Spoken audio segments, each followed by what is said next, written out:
नमस्कार विद्यार्थी मित्रांनो, मी डॉक्टर NC पवार, सहाय्यक प्राध्यापक अर्थशास्त्र विभाग राव बहादुर नारायणराव बोरावके महाविद्यालय श्रीरामपूर।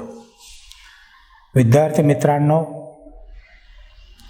MA भाग 1 सेमेस्टर फर्स्ट मधील आंतरराष्ट्रीय व्यापार या पेपरचा अभ्यास करत असताना आजच्या व्हिडिओ लेक्चरमध्ये आपण जो व्यापारविषयक घटक, व्यापारविषयक धोरण या घटकाचा अभ्यास करत असताना त्यामधील जकातेतर अडथळे, नॉन टॅरिफ बॅरियर्स या उपघटकाचा आज आपण विचार करणार आहोत।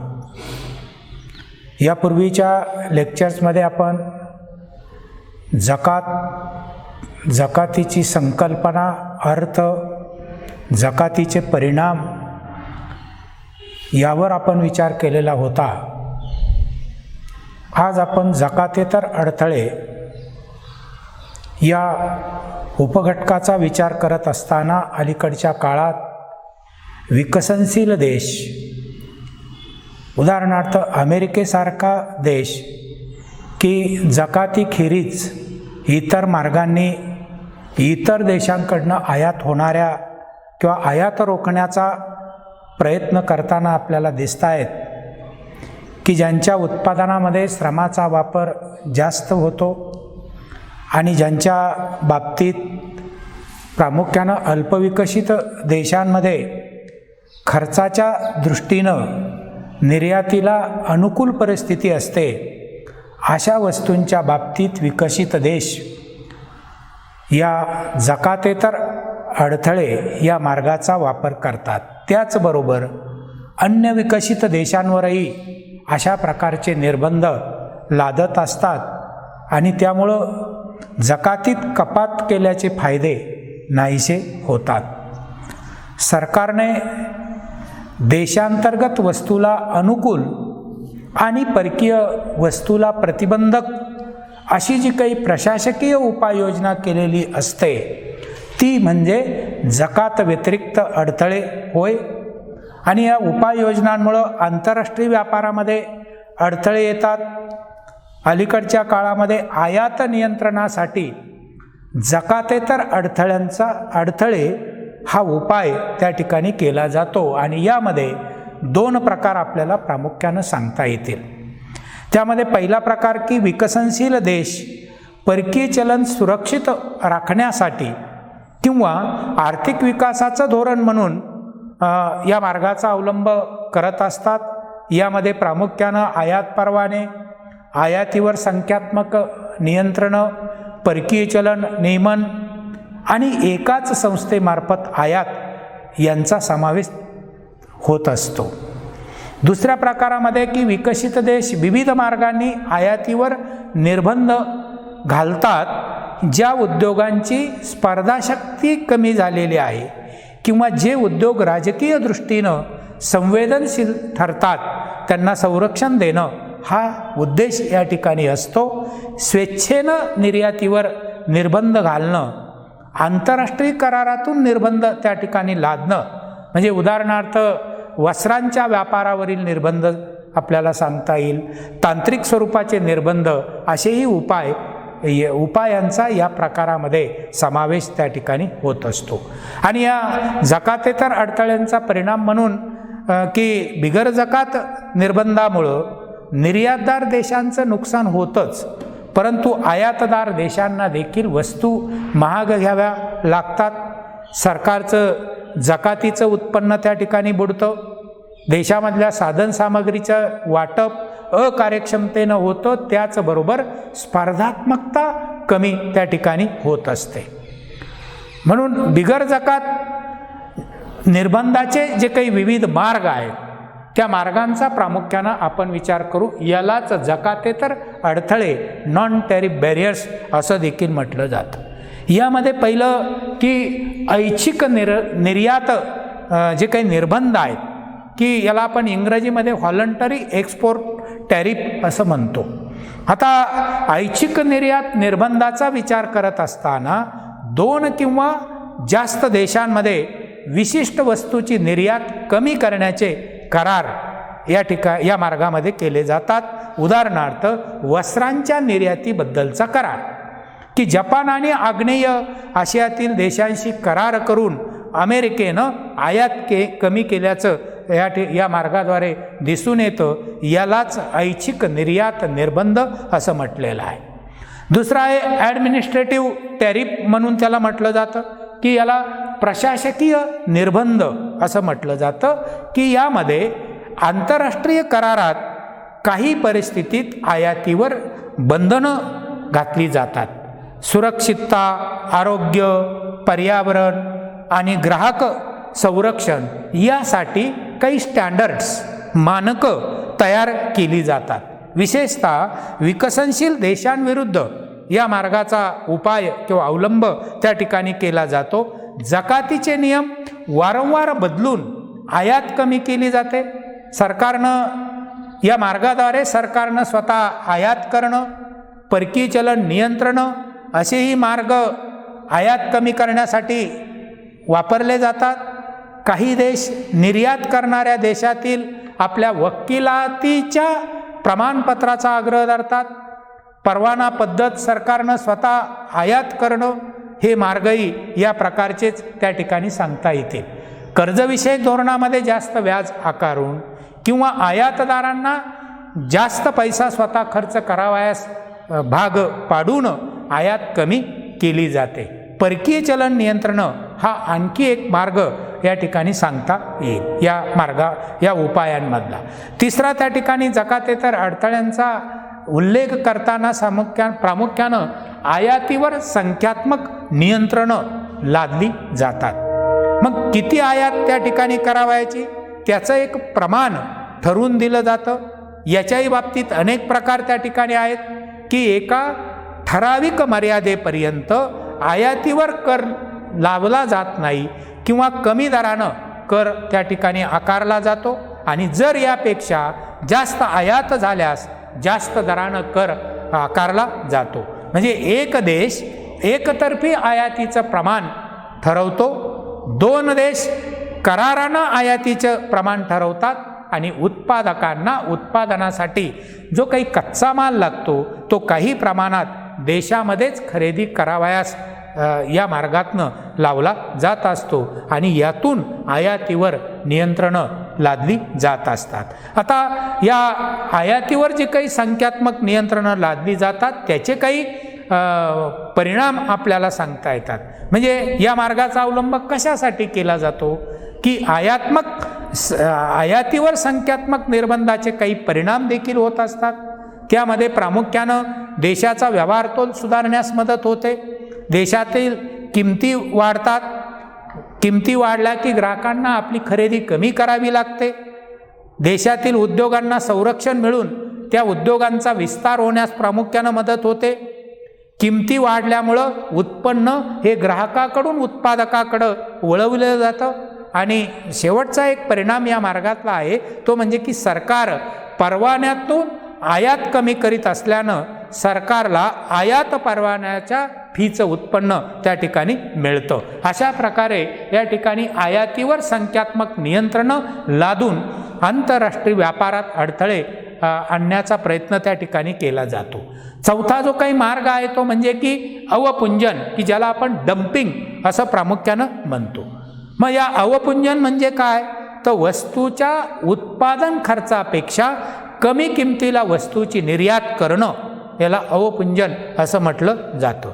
एखादा देश अशा वस्तूची जर निर्यात करीत असेल तर त्यामुळं दुसऱ्या देशाचं नुकसान होत असतं, त्या देशाला नुकसान सोसावं लागतं, आणि अशी निर्यात ही आंतरराष्ट्रीय व्यापारातील एक अनुचित प्रथा समजली गेलेली आहे. जर सर्वच देश या अशा मार्गाने आपली निर्यात वाढू लागले तर आंतरराष्ट्रीय व्यापाराचं जे मूलभूत तत्व आहे की जो देश वस्तू कमी खर्चात तयार करतो त्याच्याकडून इतर देशांनी वस्तू विकत घ्यावी, खरेदी करावी, हे जे काही मूलभूत तत्व आहे ते दूर ठेवलं जातं आणि आंतरराष्ट्रीय व्यापारातून साधन सामग्रीचा जास्त उचित वापर साधणं अशक्य होऊन बसतं. यासाठी आंतरराष्ट्रीय व्यापार करारामध्ये अवपुंजन अंतर्गत या ठिकाणी विक्रीवर उपाय योजण्यास इतर देशांना परवानगी प्रामुख्यानं दिली जाते. सामान्यपणे अशा परिस्थितीत दुसरे देश आयात कर म्हणजे जकात लादून अशा कारवाईला प्रत्युत्तर देऊ शकतात. अलीकडच्या काळात म्हणजे जागतिक व्यापार संघटना अस्तित्वात आल्यामुळं याच्या बाबतीतले जे काही नियम आहेत ते नियम करण्यात आलेले आहेत आणि सर्वसामान्य तत्व या जागतिक व्यापार संघटनेच्या माध्यमातून ठरवली गेलेली आहेत. त्यांनाच अवपुंजन विक्री विरोधी संहिता असं देखील म्हटलेलं आहे. त्यानंतर पाचवा मार्ग या ठिकाणी की जकातेतर अडथळे किंवा नॉन टॅरिफ बॅरियर्स म्हणून जो काही सांगता येईल, एक्सपोर्ट सबसिडी की निर्यात अर्थसहाय्य या मार्गाचा अवलंब या ठिकाणी केला जातो. ते म्हणजे की निर्यात वाढवणं आणि आयातीला प्रतिबंध करणं. यासाठी हा जो काही मार्ग आहे तो म्हणजे अर्थसहाय्य किंवा यालाच आपण अनुदान असं देखील म्हणतो, की ज्या देशामध्ये शेतीचं उत्पादन वाढवून शेतमालासाठी उत्पादकांना शेतकऱ्यांना जास्त किंमत देणं शक्य ठरावं म्हणून सरकार शेतीला अनुदान त्या ठिकाणी देतं आणि ग्राहकाला देखील शेतीमाल हा कमी किमतीत या माध्यमातून उपलब्ध करून दिला जातो.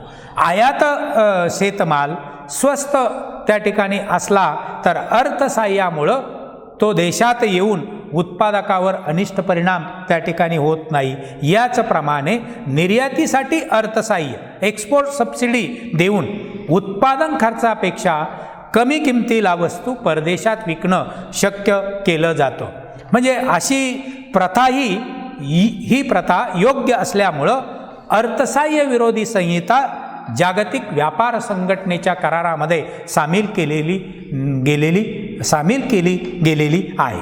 अर्थसहाय्य मर्यादित ठेवावं आणि त्याचा वापर हा अपवादात्मक परिस्थितीत केला जावा हे एक सर्वसाधारण तत्व जागतिक व्यापार संघटनेच्या स्थापनेनंतर मान्य केलं गेलेलं आहे. विविध देशांचे हितसंबंध निरनिराळे असल्या कारणामुळं इथं वादाचे मुद्दे निर्माण झालेले दिसून येतात आणि मग यातून मार्ग काढण्यासाठी वाटाघाटी सुरू असताना अवपुंजन आणि अर्थसहाय्य हे दोन मुद्दे महत्त्वाचे त्या ठिकाणी होते, की अवपुंजनाच्या माध्यमातून विक्री करणारे देश आणि दुसऱ्या देशाला अर्थसहाय्य त्या ठिकाणी देणारे देश या दुसऱ्या देशांना उत्पादनाच्या बाबतीत अडचणी निर्माण करतायत. तथापि अवपुंजन आणि अर्थसहाय्य याच्या बाबतीत धोरण आखताना सर्वांना सारखे नियम लावता कामा नये. प्रामुख्यानं विकसनशील देशांच्या हिताच्या दृष्टीनं नियम त्या ठिकाणी असावेत असंही या ठिकाणी मान्य करण्यात आलेलं आहे. थोडक्यात कोणत्या परिस्थितीत अवपुंजन आणि अर्थसहाय्य या दोन्ही कृती किंवा मार्ग चालू शकतील आणि कोणत्या परिस्थितीमध्ये त्या दंडनीय ठरू शकतील याच्या बाबतीत सर्व सामान्य निर्णय करण्यासाठी व्यापारी वाटाघाटीमध्ये त्याचं महत्त्व या ठिकाणी देण्यात आलेलं आहे. अर्थसहाय्य किती आणि कसं द्यावं हे ठरवण्यासाठी परदेशी मागणीच्या लवचिकपणाचा योग्य अंदाज घेणं आवश्यक आहे. नाहीतर अर्थसहाय्याचा अपेक्षित परिणाम त्या ठिकाणी होणार नाही आहे. त्यानंतर या ठिकाणी पुढचा जो जकातेतर अडथळे म्हणून आपल्याला उल्लेख करता येईल तो म्हणजे स्वेच्छा निर्यात बंधने, की यालाच व्हॉलंटरी एक्सपोर्ट रिस्ट्रिक्शन्स असं म्हटलं जातं. आता स्वेच्छा निर्यात बंधनं म्हणजे जकात किंवा आयातीवरील कर न वापरता किंवा न आकारता अन्य मार्गानं आयातीवर निर्बंध घालणं, म्हणजे बिगर जकात निर्बंधाचं ऐच्छिक निर्यात बंधन असे जे काही विविध मार्ग सांगण्यात आलेले आहेत यापैकी स्वेच्छा निर्यात बंधन हा एक महत्त्वाचा स्रोत समजला गेलेला आहे. 2 किंवा जास्त देशांमध्ये विशिष्ट वस्तूची निर्यात कमी करण्याचे करार या अंतर्गत होतात. वस्त्रांच्या निर्यातीबद्दल करार हे एक स्वेच्छा निर्यात बंधनाचं एक उत्तम उदाहरण आपल्याला सांगता येईल, की जपान आणि आग्नेय आशियातील देशांशी अमेरिकेनं करार करून आयात कमी केलेली आहे आणि अशा करारांनाच ऐच्छिक निर्यात बंधनं असं देखील म्हटलं जातं. आता हे बिगर जकात निर्बंधाचे जे काही प्रकार आहेत 2 प्रकार आहेत.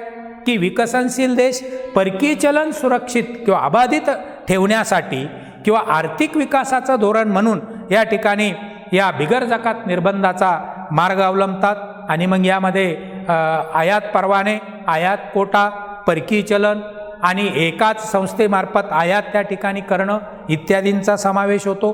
त्याचबरोबर विकसित देश हे विविध मार्गांनी आयातीवर निर्बंध लादत असतात. त्यामध्ये प्रामुख्यानं स्वेच्छेनं निर्यातीवर निर्बंध लादणं, आयात करारातनं बंधनं त्या ठिकाणी घालणं, तांत्रिक स्वरूपाचे निर्बंध लादणं आणि आयात वस्तूंच्या किमतीचं परीक्षण करून आयात निर्बंधासाठी त्याचा वापर या ठिकाणी करणं, अशा प्रकारे स्वेच्छा निर्यात बंधनं या मार्गाचाही अवलंब या ठिकाणी केला जातो. आणि या ठिकाणी शेवटचा एक जकातेतर अडथळा की ज्याचा उल्लेख या ठिकाणी आपल्याला करता येईल ते म्हणजे की आयात कोटा किंवा जे काही कोटा आहे की जकातीप्रमाणेच वाटा, आयात कोटा याला जे काही म्हटलं जातं याला वाटा असं म्हटलं जातं. म्हणजे व्यापार नियंत्रण ठेवण्याचा हा एक महत्त्वाचा प्रकार आपल्याला सांगता येईल. या वाट्यालाच दुसरा एक शब्द प्रयोग वापरला जातो तो म्हणजे अभ्यास, की इंग्रजीमध्ये त्याला कोटा असं देखील म्हटलं जातं. मग आता आयात किंवा निर्यात केल्या जाणाऱ्या वस्तूंचं प्रमाण निर्धारित करण्याच्या पद्धतीला कोटा असं म्हटलं जातं. कोटा पद्धत ही एक संरक्षण पद्धत म्हणून वापरली जाते की देशी उद्योगांना संरक्षण देणं आणि सध्या दुर्मिळ अशा परकीय चलनाचा जो काही पर्याप्त वापर करून त्याचा जो काही दुरुपयोग आहे तो दुरुपयोग टाळण्यासाठीच खऱ्या अर्थानं कोटा पद्धत स्वीकारण्यात आलेली आहे. प्रामुख्यानं दुसऱ्या महायुद्धानंतर अनेक युरोपियन देशांनी आपल्या व्यवहार तोलामध्ये सुधारणा घडवून आणण्यासाठी आयात कोटा पद्धतीचा वापर केल्याचं दिसून येतं.